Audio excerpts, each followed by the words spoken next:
بسم اللہ الرحمن الرحیم۔ السلام علیکم خواتین و حضرات۔ کہتے ہیں کہ ایک رات بادشاہ اور بیربل بھیس بدل کر شہر کا گشت کر رہے تھے۔ دونوں کا گزر ایک حجام کی جھونپڑی کے پاس سے ہوا۔ حجام جھونپڑی کے باہر بیٹھا حقہ پی رہا تھا۔ اکبر نے اس سے پوچھا، بھائی یہ بتاؤ کہ آج کل بادشاہ اکبر کے راج میں لوگوں کا کیا حال ہے؟ حجام نے فوراً جواب دیا، ہمارے بادشاہ اکبر کے راج میں ہر طرف امن و چین اور خوشحالی ہے۔ لوگ عیش سے زندگی گزار رہے ہیں، ہر دن عید ہے، ہر رات دیوالی۔ بادشاہ اکبر اور بیربل حجام کی باتیں سن کر آگے بڑھ گئے۔ تھوڑا آگے جا کر اکبر نے فخریہ انداز میں بیربل سے کہا، دیکھا تم نے ہماری سلطنت میں رعایا کتنی خوش ہے؟ بیربل نے عرض کیا، بے شک جناب جہاں پناہ آپ کا اقبال بلند ہے۔ چند روز بعد پھر دونوں کا گزر اسی مقام سے ہوا۔ اکبر نے حجام سے پوچھا، کیسے ہو بھائی؟ حجام نے پھوٹتے ہی کہا، کیا حال پوچھتے ہو بھائی، ہر طرف تباہی اور بربادی ہے۔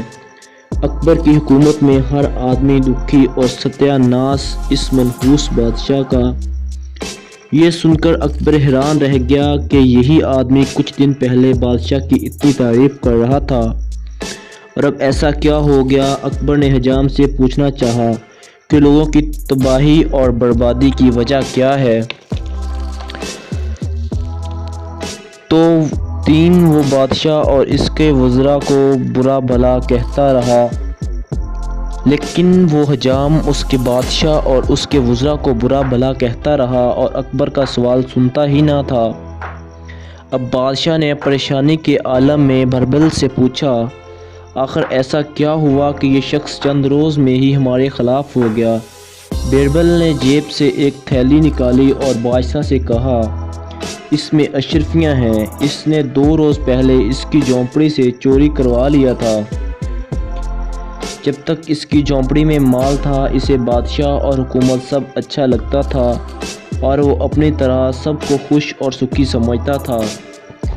جب اس کی دولت لٹ گئی تو اسے شدید رنج ہوا اور اس غم میں اسے سارے لوگ تباہ و حال اور برباد نظر آتے ہیں۔ اکبر اس بات کو سن کر چونکا۔ بیربل نے مزید کہا، جہاں پناہ اس سے آپ کو یہ بتانا مقصود ہے کہ ایک فرد اپنی خوشحالی دوسروں کی خوشحالی سمجھ لیتا ہے، جبکہ ایسا نہیں ہوتا۔ سب کے اپنے مسائل اور دکھ سکھ ہیں جنہیں وہی بہتر سمجھتے ہیں۔ درد جسے ہوتا ہے وہی اس کی حقیقی شدت کو احساس کر سکتا ہے، دوسرا تو صرف باتیں ہی کر سکتا ہے۔